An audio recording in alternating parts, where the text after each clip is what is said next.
الحمد لله رب العالمين والصلاة والسلام على أشرف الأنبياء والمرسلين سيدنا مولانا محمد وعلى آله وصحبه أجمعين.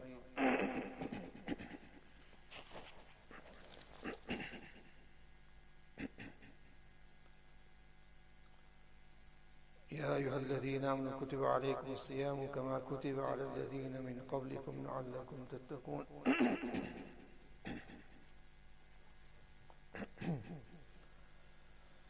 Respectful honored friends,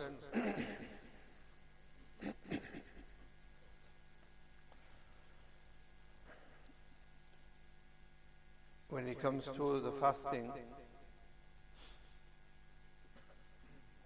and as we have heard that the purpose of fasting is لَعَلَّكُمْ تَتَّقُونَ, that Allah subhanahu wa ta'ala wants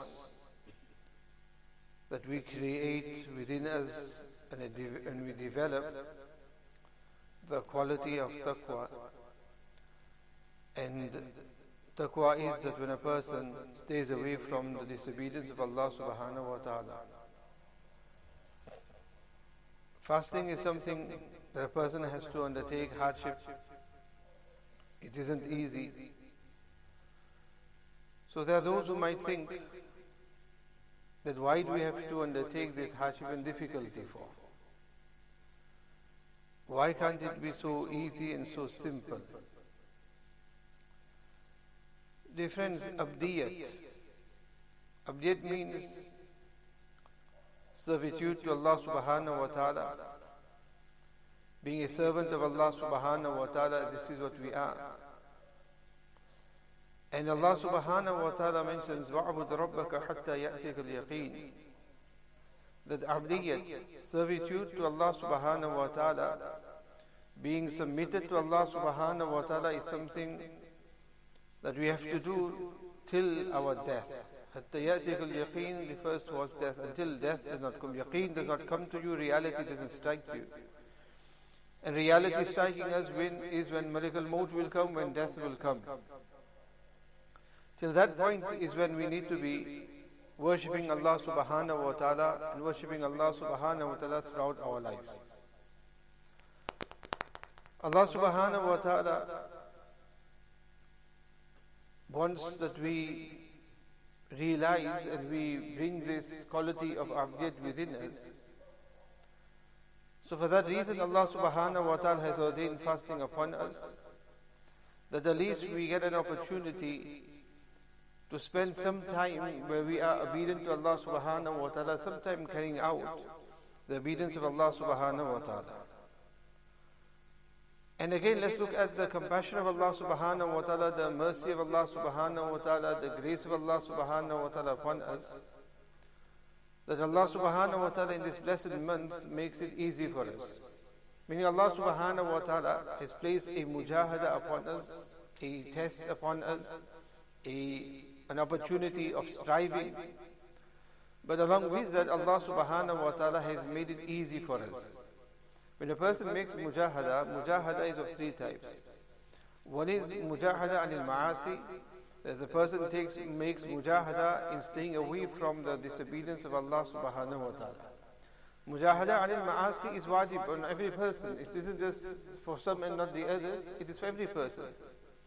Every person has to undertake hardship, mujahada, in staying away from the disobedience of Allah subhanahu wa ta'ala. Everybody's level of mujahada will be different, as every person's inclination is going to be different. Each person will not necessarily be inclined towards the same disobedience of Allah ta'ala. Some may be inclined to certain ones more than others. Somebody may be very fond of listening to music. There will be those who are not into music at all. So for them to leave music is not so difficult because they're not really into music at all. It doesn't appeal to them. It doesn't create any enjoyment within them. And there are those who are very inclined towards music, who can't do without music, who when they sleep they listen to music, and when they awaken to music as well. This, my dear friends, is very detrimental. But we have so many who throughout the day have those pods in the ears, And from morning to evening, they're just listing away. And now it has become very easy as well. In the past, there will be those who remember, used to have tape recorders, stereo systems, which were huge things. So you need to be a bodybuilder just to carry that. And if you want to just listen to it yourself, you'd have to put it on you. So you hold it on your shoulder. So a big, huge, massive thing that you'd have to carry around with you. At least in those days, ma'asiyat, disobedience and the committance of ma'asiyat was open. It was open. Everybody would know that, look, you've got this and what you listen. You could be listening to Qiraat as well, so people would be able to hear and know that, look, he's listening to Qiraat. People would know that he's listening to whatever else he may be listening to. Similarly, what you look at as well, the screens were also big, huge, fat things that everybody could see what you're watching and that. Ma'asiyat was in the open, and because it was so open and it wasn't discreet as it is now, people at least could have abstained from it just for the sake of izzat. Just because of the izzat that they don't want to be caught disobeying or doing something wrong. As time has developed and times have changed, technology has also developed. Now things have become minute, and not only that, but they've become discreet. So now what a person is listening to, you do not even know what that person is listening to. And now the systems as well, your earpieces as well are so small and so minute that you won't even know that the person may have an earbud inside. And what they might be listening to, on the apparent somebody may seem that mashallah he's got topi on, he's got a dari and he's got his jabba and he's walking somewhere and he's got his... So he must be listening to Sheikh Abdul Basit. He'll be listening to some Qiraat or so. Even now people may not know who Sheikh Abdul Basit is. So he might be listening to Qiraat. But who knows what exactly that person is listening to? He may not be listening to Qiraat. He may not be listening to that at all. It may not be Sheikh Muhammad Fula, it may be Muhammad Fula. So he may be listening to music instead of listening to Qiraat. Who knows? Nobody knows at all what he's listening to. In the contrary, there might be somebody who, when you look at them, you may not assume that they're listening to Qiraat. They might be listening to something incorrect, but they'll be listening to Qiraat. Who we don't know. Now the avenues of ma'asiyat are very easy, accessible for us. And they're very discreet as well. Very discreet as well. But one thing we have to remember is that no matter how discreet it becomes from the gazes of people, जो करता है तू चुप के अहले जहां से कोई देखता है तुझे आसमां से जो करता है तू चुप के अहले जहां से कोई देखता है तुझे आसमां से. We may be able to conceal it, we may be able to remove or delete certain things, we may be able to cover our tracks and our traces, remove all cookies and everything else, remove whatever you want, change whatever settings that you want to. But Allah subhanahu wa ta'ala's ilm and knowledge, there is no settings there that you can switch that on and off. That there is a setting. Do you want Allah ta'ala to be watching you all the time or not? If yes, then options, what time, sleep mode, privacy mode. There's no such settings whatsoever there. That yes, you opt, that yes, fine, I'm happy, Allah ta'ala can, or always on. That you can give it always on, Allah Ta'ala CCTV, Allah Ta'ala is always looking at us. Or is a case of always off, or is a case of you can customize it, that it's fine. This time to that time. So 7:30 in the evening till Isha time or so, it's fine, or Maghrib time, it's fine, because I'm going to be in the masjid on it for that time. So the time that we know we're going to be in the masjid on it that time, the other times, no, that should be off, that should be off. Allah subhanahu wa ta'ala's knowledge and awareness of what we are up to, what we're doing, this cannot be hidden at all. And as I mentioned, there's the share here, Jo karta hai tu chup ke ahle jahan se. Whatever you do, hidden and away from the gazes of people, koi dekhta hai tujhe asman se. Somebody is still keeping an eye on you in the heavens. When our gazes are, where our gazes are, there is another gaze that is on our gazes. We can hide our gazes with dark sunglasses, with shades, as dark and tinted as you want to, where nobody may be aware of where our gazes are, but Allah subhanahu wa ta'ala's gazes are still on our gazes. What we are hearing, which others are not aware what we may be hearing, Allah subhanahu wa ta'ala is fully aware of what is going in our ears, what we are hearing.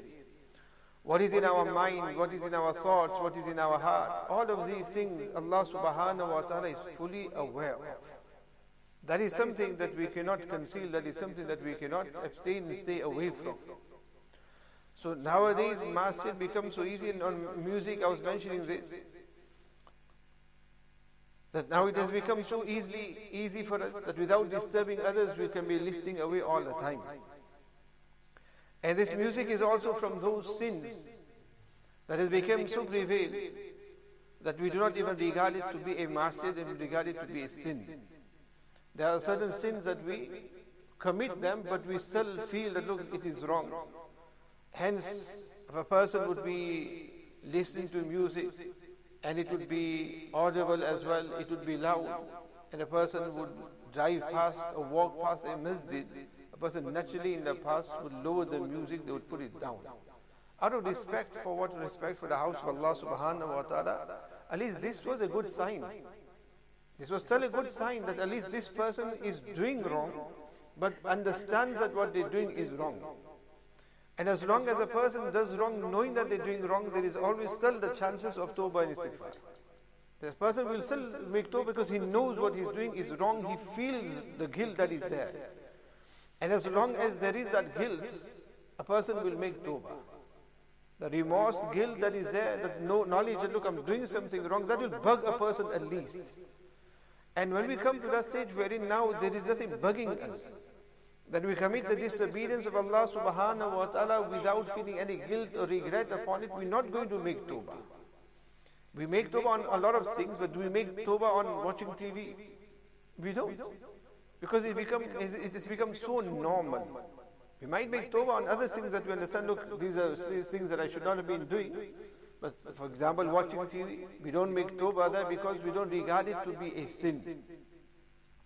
Music has become such as well, that it has become so common, that we don't even realize or regard it to be a masjid, a disobedience of Allah subhanahu wa ta'ala. Whereas it is from the major sins, from those things that Nabi Kareem sallallahu alaihi wasallam has mentioned that part of his mission was to do what? To break all the instruments of music, so that this is removed, so that it does not remain.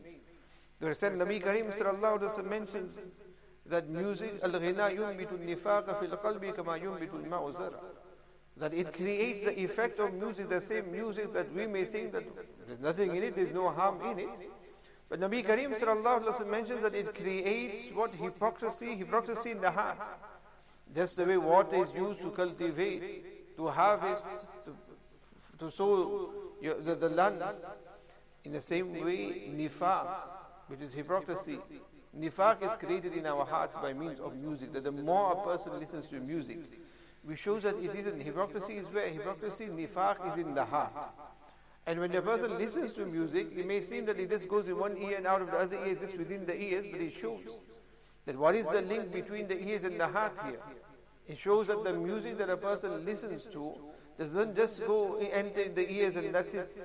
It's gone from there, but it settles in the heart. It has an effect on the ruhaniyat of an individual. And whatever ruhaniyat, whatever things that has an effect on us, that's how we become as well. Food, the matter what we eat, that the effect of that, we have the effect, we feel the effect of that. We say as well, you are what you eat. And food is of the physical food that we eat, and the other is the ruhani, the spiritual food as well.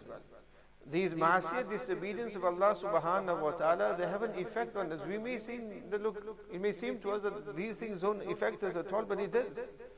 Nabi Kareem sallallahu alaihi wasallam mentions that when a person commits a sin, a black dot comes onto the heart. And if he repeats that sin, another black dot. If he repeats the sin, another black dot. So as long as a person disobeys Allah subhanahu wa ta'ala, commits sin, black dots keep on coming onto the heart, by which then the entire heart becomes blackened. It is only through tawbah that these are then removed. And when the heart becomes blackened, that is when we lose our ruhaniyat. We lose our ruhaniyat. And it is because of this that why do we find it so difficult to do the obedience of Allah subhanahu wa ta'ala. The month of Ramadan, we open the Quran. We have the intention that, look, today I'm going to sit now and I'm going to read one para of the Quran.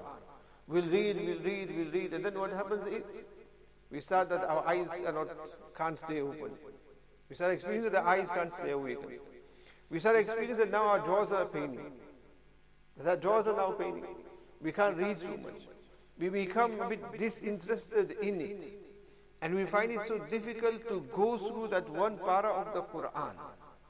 Whereas if we have something interesting to read, a novel or an e-book or something that we on our tablets, and we're reading something through there, we can spend hours upon hours and hours, but we won't feel that we're tired there, we won't feel that we're lazy there, we won't feel that this is something very difficult, we won't find it a mujahada at all. But the obedience of Allah subhanahu wa ta'ala will find that a mujahada. Coming to the masjid, that becomes burdensome upon us. To remain in the masjid becomes burdensome upon us. And as I mentioned yesterday, the Tarawih Salah, 1.5 hours for instance, that becomes burdensome upon us. But when the cinemas and theaters reopen, and a person was to go to the cinema and spend an hour or 2 hours there, no problem whatsoever. A person will be eager to go. We won't be so eager to go to the masjid.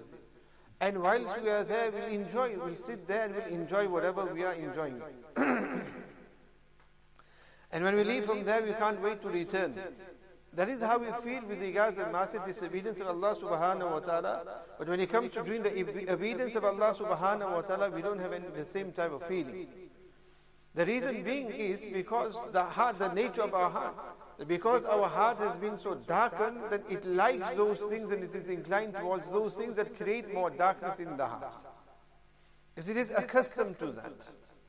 That is how we are. We have, that's why leaving the disobedience of Allah subhanahu wa ta'ala is so difficult upon us, because we have become accustomed to it. We disobey Allah subhanahu wa ta'ala by default. That is how our nafs has become. One that is nafsul ammara bisu. It is one that disobeys Allah subhanahu wa ta'ala by default. It is through the blessed month of Ramadan that Allah ta'ala gives us an opportunity to change those settings within us. Now you have that option as well. What you want, what you not, preferences, every time you get, now you have options now. Before you didn't have these options.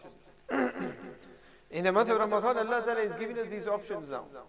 That we have this ability, Allah Ta'ala gives us that opportunity, the ability to change our settings. Where our setting was one of constant disobedience of Allah subhanahu wa ta'ala. Very little regard towards our obligations to Allah subhanahu wa ta'ala. There was no tilawat in our lives, there was no salat in our lives, there was no sadaqat or khairat or any good in that manner. And by good I mean, not every person is a bad individual. By good I mean those things that Allah Ta'ala requires from us, those which Allah Ta'ala wants us to do. Those things were lacking in our lives. A deeni mizaj, understanding of deen, a like towards deen, an interest in the deen of Allah subhanahu wa ta'ala.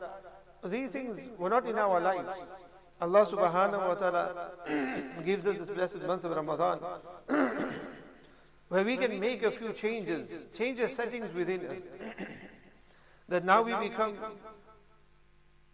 become such that we start liking doing the ibadat of Allah subhanahu wa ta'ala. We gain enjoyment in obeying Allah subhanahu wa ta'ala. We start enjoying not disobeying Allah subhanahu wa ta'ala. My dear friends, this is the way we get that enjoyment in listening to music, the enjoyment of going to the cinema, the enjoyment of carrying out the disobedience of Allah subhanahu wa ta'ala. There are those friends of Allah ta'ala, those servants of Allah subhanahu wa ta'ala who experience greater enjoyment than that in doing the ibadat of Allah subhanahu wa ta'ala. That which we want to run away from. There are those who enjoy that so much that they will sacrifice everything for that 2 rakats of nafal salah. That is the enjoyment that Allah subhanahu wa ta'ala grants them in His obedience. Meaning that they reach such a level wherein physically they gain that experience, they gain that enjoyment in the obedience of Allah subhanahu wa ta'ala. Although for us, the obedience of Allah subhanahu wa ta'ala is not something that we do it for that sake that we want to get a buzz out of it or we want to get some enjoyment out of it. This is not what Abdiyat is. Because when these type of things are mentioned, we tend to think that now that I do change my life and I start reading Salat and I start reading my Taraweeh and everything, then I should start experience some enjoyment within the heart. It should be some extraordinary experience that I should get in that. No, this isn't the case. And this is where many fail on the path of drawing close to Allah subhanahu wa ta'ala, where now we just fall in what? We just want enjoyment. We want that physical enjoyment in carrying out the obedience of Allah subhanahu wa ta'ala. When we do the zikr of Allah subhanahu wa ta'ala, in the hadith Allah subhanahu wa ta'ala mentions what? Ana jalisu man zakarani. Allah ta'ala says that I am a companion and I am close to the one who remembers me. Ana jalisu man zakarani. I am close to the one who remembers me. But our condition is that when we sit and do Allah, Allah, we take the name of Allah subhanahu wa ta'ala, we want that we should experience some enjoyment, physical enjoyment within our hearts. And if we are not feeling content within our hearts, we think that, look, there's something wrong here. That what we have heard is false. Either what we've heard is false or no. There is no enjoyment in this. I was better off listening to the music, at least I could feel some enjoyment in it. I was better off watching haram because there was some enjoyment that I experienced in it here. I'm reading the Quran, but there is no enjoyment. Taking the name of Allah subhanahu wa ta'ala, there is no enjoyment in it. And my dear friends, there is a reason for this. And what the reason is that Allah subhanahu wa ta'ala wants to put us to test, that are we servants of Allah subhanahu wa ta'ala, or are we servants of pleasure and enjoyment? Are we servants of Allah subhanahu wa ta'ala, or are we servants of pleasure and enjoyment? That we will do dhikr of Allah if we enjoy it. We will stop if we do not enjoy it. We will do tilawat if we enjoy it. We will leave it if we don't. We will fast if we enjoy it. If we don't, we will leave it. We read our salat if we enjoy it. If we don't enjoy it, then we are going to leave it. That shows that we are not servants of Allah subhanahu wa ta'ala, but we are servants of what? We are servants of pleasure. A person was asked, Hazrat Haji Imdadullah rahmatullah alayhi, that I do the dhikr of Allah subhanahu wa ta'ala, take the name of Allah subhanahu wa ta'ala, but I experience no enjoyment in it. There's no lutf in it. To which he says, be Abdul Latif bano na ke Abdul Lutf. Abdul Latif bano na ke Abdul Lutf. Be the servant of Allah subhanahu wa ta'ala, not the servant of lutf, the servant of pleasure. And the fact that Allah subhanahu wa ta'ala says here, Ana jalisu man zakarani, that I am close to the one who remembers me, is this not sufficient for us? Isn't that not sufficient? What more do we want than that?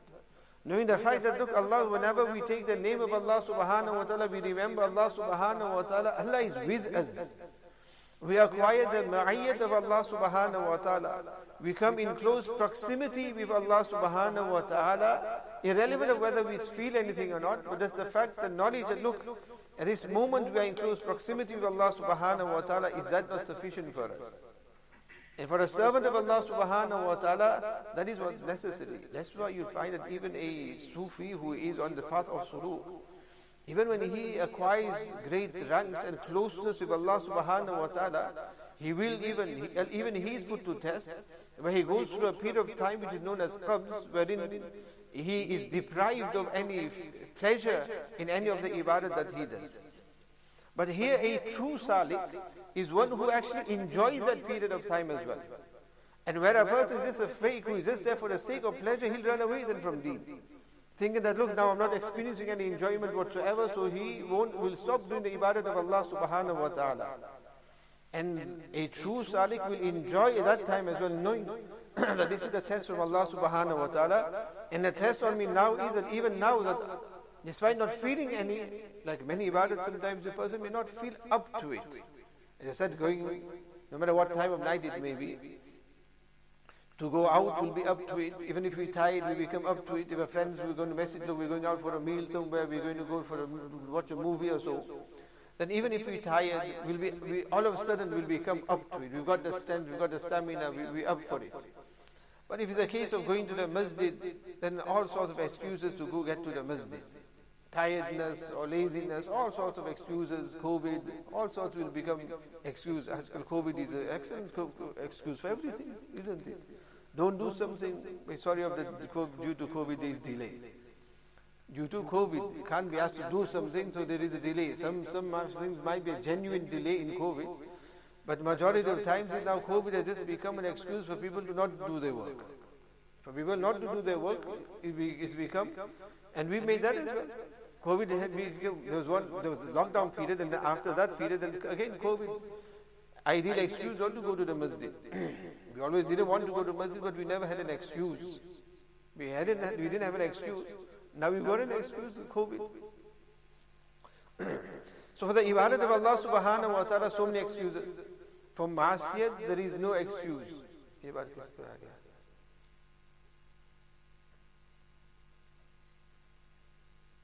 सब भूल गए due to COVID.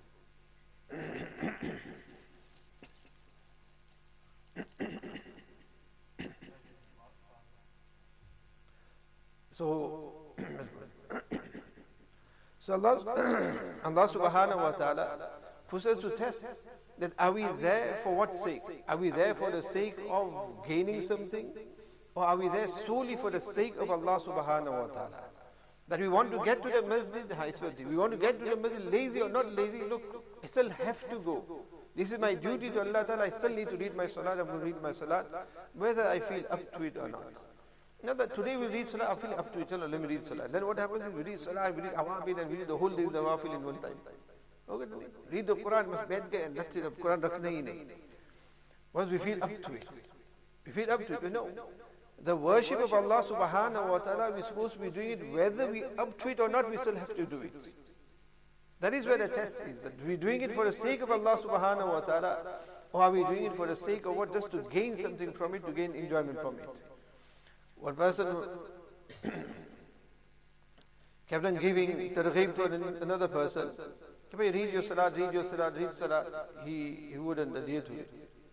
So then just by saying, he said to him, okay, chalo bhai, read salat for 1 month, 1 whole month read salat, and I'll get you a mobile phone.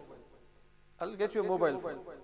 Read salat for 1 month and I'll give you a gift, I'll gift you a mobile phone. So this person started reading his salat. For 1 whole month he read his salat. Now the one who made this promise, his intention was, and he thought to himself, okay, chalo, if I tell him this way, at least he'll start reading his salat. And hopefully after a week or two, him reading his salat, he'll enjoy reading salat so much that he'll forget about the gift, and that's it, he'll overlook the gift and he'll become a namaz. That's what he had thought. Now 30 days pass and this guy comes and he says to him, okay, bhai, I've been reading salat for 1 whole month. Chalo, where's my mobile phone? Chalo, where's my mobile phone? To which this guy then said to him, okay, bhai, I just said it that way, hoping that maybe you'll forget about a mobile phone. So you just said that to lure you, just to entice you. I didn't really mean it. To which he said, well, I didn't mean it as well, and I read all the namazes without wuzu. Here, take it as well. You didn't mean it, you messed with me, so I did the same and I didn't read salat. Read any of the salat with wuzu. So no ikhlas, he was just there for the mobile phone. He was just there for the mobile phone. So this is how we are as well, my dear friends. Like somebody, again, Maulana was mentioning bayan, and he mentioned by give £1 in the way of Allah subhanahu wa ta'ala, it will multiply 10 times minimum once, to give £1 and it will be 10 pounds. Multiply 10 times. So he heard this in the bayan, and when he heard this, he thought, wow, this is a good make money scheme. It's a good make money scheme. If I spend £1 and you get 10 pounds. But you won't get that even 1 hour work, 1 hour, it still hasn't reached 10 pounds. So this is good, £1, and then if I give 10 pounds and I'll get so much, this is a very ideal way of making money. So he went out of masjid, the first poor person he found, he went and gave him £1. He went and gave him £1. After giving him the £1, now he's waiting. But he's just waiting, when the 10 pounds are going to come. He's waiting for the 10 pounds. Now so that day no 10 pound comes. In our case as well, we have the settings as well. We are constantly on a bank on our. ये मुझे इस हफ्ते ही पता चला that you everything notifications. You have online banking notifications. On a certain matter wherein payment was made to somebody, and all of immediately that person said Jazakallah straight away. Are they on their phone, the online banking the whole time to find out that the payment went to them? That how all of you just made the transfer and already they've got Jazakallah return, thing Jazakallah for the payment. People that you get your notifications. So those notifications, those are telling you, right, this is due, this is gone out, this is gone out. You don't enjoy those. And they do that this is coming, this is coming. So he as well, he's got his notifications on when the £10 going to come in, when the £10 going to come in. No £10 at all. Days went by and £10, and now he's greatly disturbed. And he became so disturbed that it had an effect on him, on his health. So in this way, he developed diarrhea. In this state, he went out in the fields to relieve himself. And then when he went out to relieve himself, it so happened that where he said to relieve himself, he found there was a wallet there. He picked up the wallet and he found a £10 note in it. He found a £10 note in it. So now he came back to the Maulana and he said to Maulana, what you said was true. I gave £1, I got £10. But there's a lot of things that you missed in between. And the miss in between was that you have to undertake diarrhea before you get the £10. They say, Maulana was mentioning about tawakkul. By tawakkul in Allah Ta'ala, Allah will give you. Somebody heard that and he said, that's it, I'm leaving everything. He went in the streets, just sat there, Allah will give me, no going to work anymore, COVID reasons. Everything, but just sit here now. Don't have to work with anybody, it's not safe in the workplace, just sit here, tawakkul Allah, Allah will give me. And he sat in such a place wherein people, there was a shelter where people would come and have their picnic and eat there on their way or so. He sat there and everybody would come, have their picnic and go, and nobody would give him anything at all. Couple of days passed and now his suffering is almost about to die and he realized nothing's happening here. And now he's questioning, asking, what's happening? In this manner, another person came by and he sat there and he's having his lunch there. His samosas and that. And then he's just keeping an eye on him and he noticed that he's got 2 samosas left and he's putting that in his tub and he's about to put that in his rucksack. So while he was packing his stuff away, this person sat there and he just started clearing his throat just to attract attention. So this person realized and looked at him, okay, bichara, he looks fakir, bichara. He hasn't eaten for a few days, so he gave him a samosa also. So he got that, he enjoyed the samosa. So he as well, he came to the Maulana and said to him that what you said is right. But now in future, please add as well, that in doing the tawakkul, along with the tawakkul, you have to clear your throat as well to get something. So until you don't clear your throat, you don't get anything. So, aise bhi log hote hain, who do it for the sake of getting something in return for it. So we also do not think that, look, it's a matter of when we feel up to it, we're going to do it. Because that is not abdiyat. Abdiyat is we up to it or not up to it, we want to do it. Eventually those kayfiyats will develop after a long period of time. But even if they don't, our duty is what? To be obedient to Allah subhanahu wa ta'ala. Allah subhanahu wa ta'ala grant us all the understanding and tawfiq. ربنا تقبل منا إنك أنت السميع العليم وتب علينا إنك أنت التواب الرحيم سبحان ربك رب العزة عما يصفون وسلام على المرسلين والحمد لله رب العالمين.